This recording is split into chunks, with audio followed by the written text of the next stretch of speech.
Hey,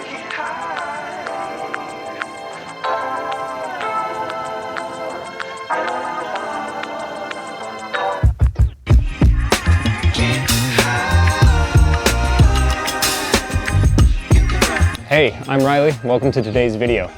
Today we're going to do something a little bit different.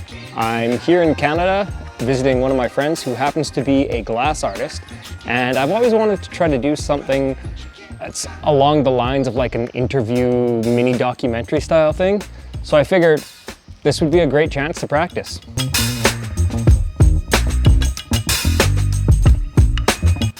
All right, can you give us a little introduction of yourself? Hey, my name's Apache, or my real name's Chris. Everyone calls me Apache because I have a patchy beard. My Aboriginal bands are Shiaktin and Coast Salish. I've been doing glass blowing for 10 years. It was lots of fun. Can you tell us a little bit about yourself as well as your journey as a glass artist?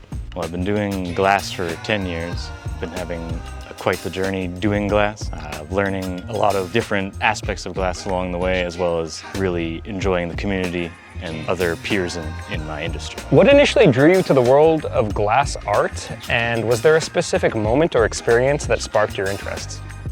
Well, initially I was drawn to glass art from the weed aspects. I always wanted to make my own pipe, but after doing a jewelry course, I found out that you can do all sorts of art and sculptural work. So I took a small class at a jewelry workshop and then eventually met a bunch of other artists in the local community who helped me guide my path on the adventure of glass. How would you describe your artistic style and what sets your work apart? My artistic style is probably all space-based. I love anything outer space themed, and I've always had a affinity for sci-fi or science fiction. Most of my stuff is done with gold or silver fumes, so I'm using a lot of light refraction to create colors, and that's what sets my work apart. Are there any particular techniques or methods that you employ in your artwork? I do a lot of gold and silver fuming, and I take gold and silver and apply them in the flame until it nebulizes the atoms onto the surface of the glass. Then I will generally use more of the same glass to lens over top of it, trapping that gold and silver in layers inside of the glass. And do you have any examples of recent pieces that use this technique? Yeah, so a lot of these are implosions or my space style, which has the silver, shaved silver filings that create the bloom effect that look like stars in a lot of my space scenes. What's the difference between like borosilicate glass, like what you do, versus something like what they do on Granville Island with like the giant furnaces and the hot big shops and soft glass, yeah. So the main difference is I do a lot of my work in a flame, where hot shop work is done out of a giant crucible where they pull liquid glass with essentially a giant metal rod, and then they make their shape outside of the crucible with no flames, whereas I work all of my stuff cold and heated up inside of the flame. Are there any specific tools or equipment that are essential for your glass artistry? So there's a few essential pieces of equipment. For one, you need the torch to heat up the glass. You need some sort of ventilation to evacuate the fumes that you're creating. And you're going to need a kiln in order to help anneal your glass so it's ready for sale. What are some of the biggest challenges that you've faced when working with glass? A lot of the bigger challenges is trying to learn to adapt to the way the glass is going to flow depending on your different applications of techniques, because you're working with a liquid. Make it become liquid and then allow it to cool, and then it becomes a solid again.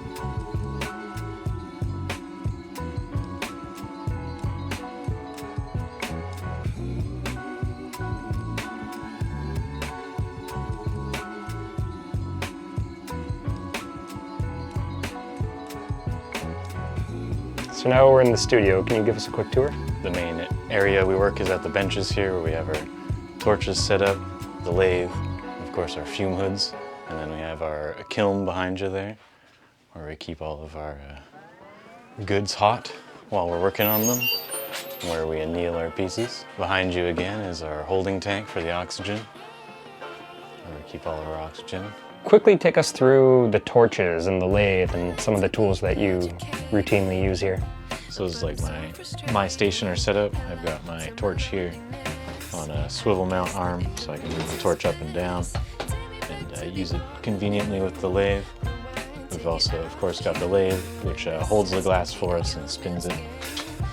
Turn it on. And then in the back, we've also as well got another torch that keeps our glass warm, moves back and forth on the lathe in a fixed position. And then as far as hand tools, we have here two classics. We have a graphite and a brass tool, both friendly with the heat. So we have all sorts of different shapes of graphite and paddles. We use your ever standard tweezers, and plenty of other more specific tools, like tools specific for cutting tubing or breaking down glass. Other than that, we use a lot of rods and tubing. That's most of the equipment here, other than the hand torches, which are used as a more versatile small flames, or for doing specific jobs on the lathe. Are there any specific safety measures or precautions that you take while working with glass? Considering we're working with a lot of compressed gases, we are very safe about storage of our cylinders. We use our very high level of ventilation in order to make sure that we're not breathing in too much carbon monoxide or other off-gas chemicals. And then, of course, always got to wear your PPE, which is a good pair of sodium flare reducing glasses for glass pulling specifically. We're gonna get a really quick demo here. What are you gonna make? We're on an implosion marble.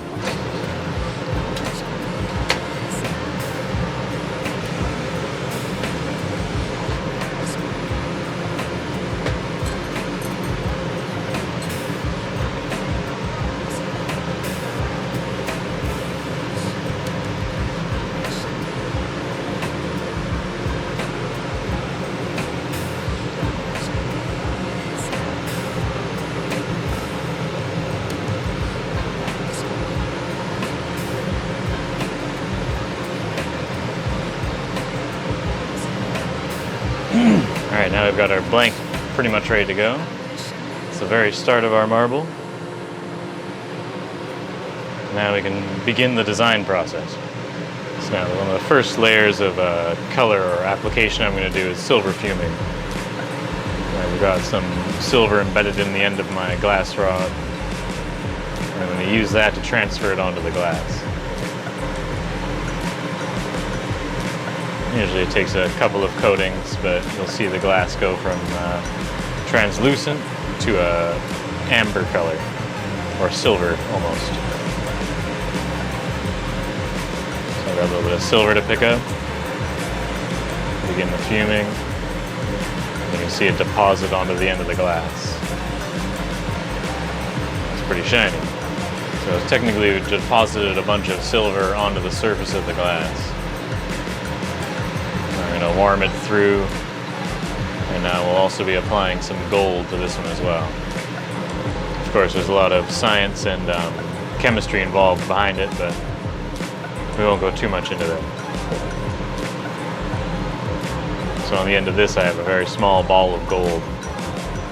I'm very carefully heating up. I'll turn the flame green. That's when I know I'm applying gold. 24 karat gold on there. It gives it kind of a pink or purple overlay over top of the blue. And then now over top of that we're going to lay our pattern to trap the fume colors we've produced.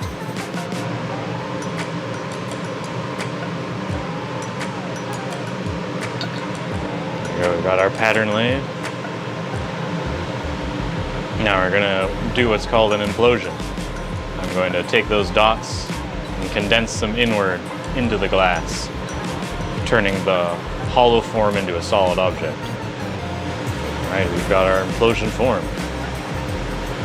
It's truly a balancing act, preventing it from flopping all over the place. And the implosion inside. So do some fine precision work.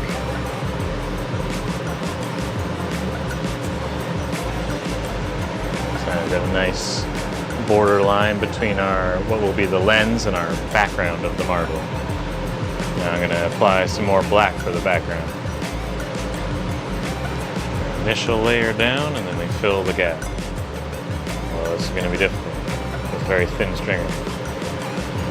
So this process here is more akin to welding. Now we have an almost solid black background. Just a little couple gaps I have to fill in. A solid black background behind our implosion. I'll give it, might be able to see some of the implosion now. If you want to try and go for a zoom. Looks like we got some nice greens and oranges forming. Will be black backgrounds. Muddied right now. Alright, next up is our space background. So we're going to apply the shaved silver and a little bit of gold fuming to create some nice space scene patterns. So I'm going to roll on some silver I have shaved on my working pad here. Just see the silver shavings sparkling in the light. Some flame chemistry to work it in. More layers. Switch to our gold flame. A nice healthy dose of gold fuming. Just applying a couple different layers until I like the pattern or density of fume. Now that we've got the desired effect we want, we're gonna coat it and dodge hot glass. See if I can angle it so the camera can pick it up better. This process is called a coil over. I'm coiling the molten glass over top of a less molten glass. They're both technically becoming molten. And with that, we've trapped all of our gold and silver on our background.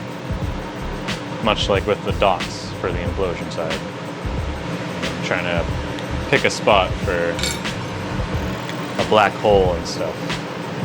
So now we can just start seeing the space scene forming. Nice. I think over here I'm going to put a black hole. Let's do a sun. A tiny sun on it.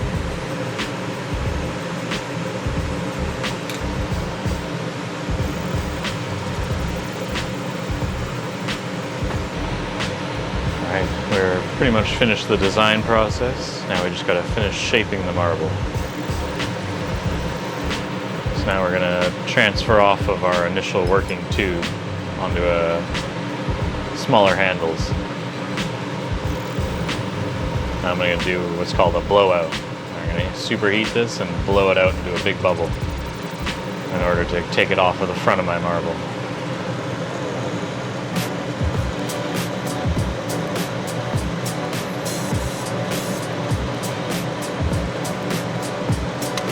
So doing this creates paper thin glass, which lets me break it very easily. See the flame tear right through it. In fact, pop holes straight through it, it's so thin. Now it's just a matter of making it round. It's most of the way there now.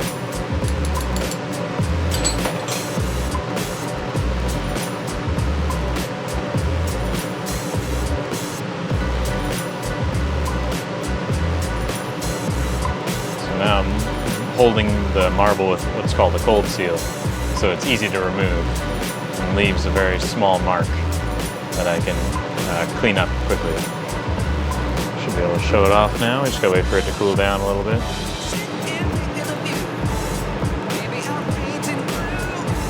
Our implosion on the inside. Look around to the back side. Got our star cluster, a nice little yellow sun, and it will turn back to yellow. It just looks orange at the moment. We got our finished marble.